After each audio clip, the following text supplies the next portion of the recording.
one of the things I was giving you all some crap upstairs, of course, about clocking screws.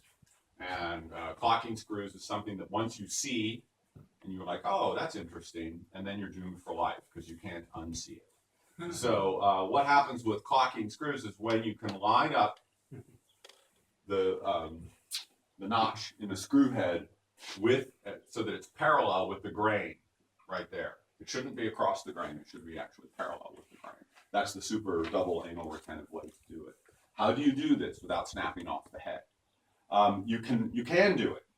Most screws, if you start the screw and engage the worm at the top of the pilot, right where those threads begin, if you start the screw in where you want it to end, about 8 times out of 10, it will end up there.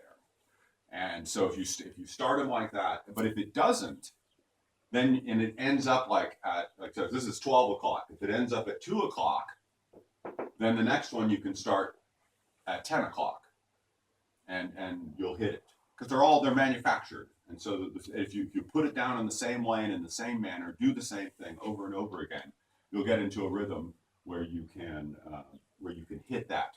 And also, in a wood like poplar, not oak or not ebony, you do have a little give.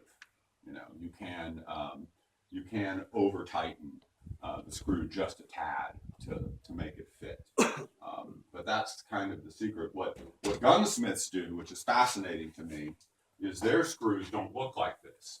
Their screws look like this. And so what they do is they drive the screw in. This is where it needs to be cut off.